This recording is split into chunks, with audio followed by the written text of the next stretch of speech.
Lebanon নিয়ে কিছু প্রশ্ন আমাদেরকে অস্থির করে তোলে। প্রথম প্রশ্ন এই, লেবাননের উপর যখন খুনি ইসরায়েলি আইডিএফ সেনা গণহত্যা চালাচ্ছে, লেবাননের বিস্তীর্ণ অংশকে দখল করে নিচ্ছে, তখনও কিভাবে লেবাননের 1 লক্ষ সৈন্যবাহিনী নীরব হয়ে দাঁড়িয়ে থাকতে পারে?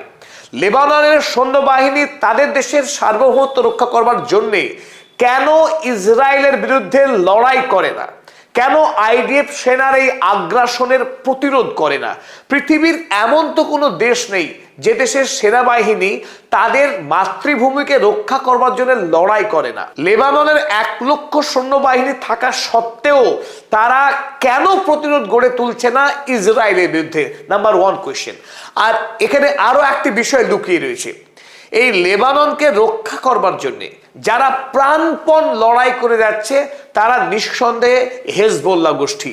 এই হেজবোল্লাহকে এতদিন ধরে অর্থ এবং অস্ত্র দিয়ে সাহায্য করে এসছে ইরান।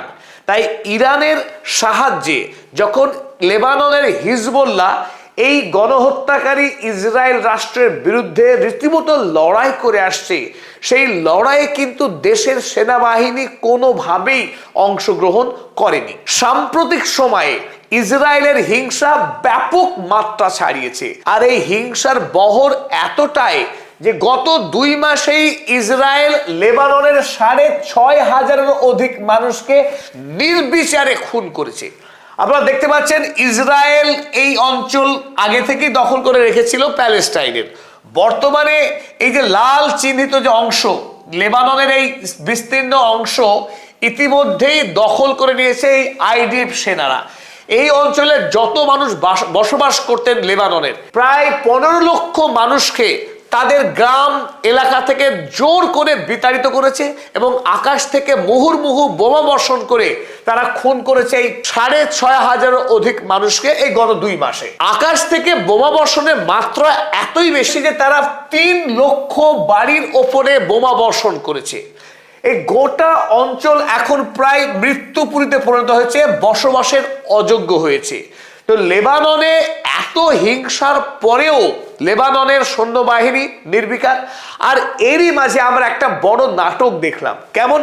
আমেরিকার রাষ্ট্রপতি ডোনাল্ড ট্রাম্প তিনি বারবার প্রতিশ্রুতি দিয়েছেন যে ইসরায়েল লেবাননে আর কোনো রকম হিংসা চালাবে না, লেবাননের মাটি তারা দখল করবে না। এই শর্তে আমেরিকার গ্যারান্টিতে 5 বার যুদ্ধবিরতির চুক্তি হয়েছে। এপ্রিল মাসের 16 তারিখ থেকে জুন মাসের 3 তারিখ, আজকে 6 তারিখ, জুন মাসের 3 তারিখ পর্যন্ত 5 বার শান্তি চুক্তি হয়েছে এই লেবাননের রাষ্ট্রপতি জোসেফ আউন এবং এই গণহত্যাকারী কিট বেঞ্জামিন নেতানিয়াহু, এই 2 নেতার মধ্যে।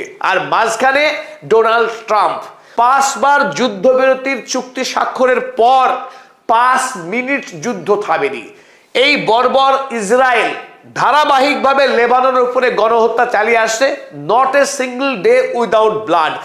একটা সিঙ্গল কোনো দিন নেই যেদিন ইসরায়েলি বাহিনী লেবাননে খুন হত্যা করেনি। এহেন বর্বরতা সহ্য করার পরেও লেবাননের রাষ্ট্রপতি দিব্যি সুন্দর গালি পাচ্ছেন ইরানকে। গতকাল আমেরিকার একটি জনপ্রিয় টেলিভিশন চ্যানেল CNN, সেই CNN কে সাক্ষাৎকার দিয়েছে লেবাননের রাষ্ট্রপতি জোসেফ আউন, এবং সেই সাক্ষাৎকারে তিনি রীতিমতো ইরানকে অভিযোগ করেছে এই বলে যে ইরান যেন লেবাননকে বলির পাঠা না বানায়। আমেরিকার সঙ্গে ইরানের চুক্তি হবে কি হবে না সেটা ইরানের বিষয়, ইরান যেন লেবাননকে ধরে টানাটানি না করে।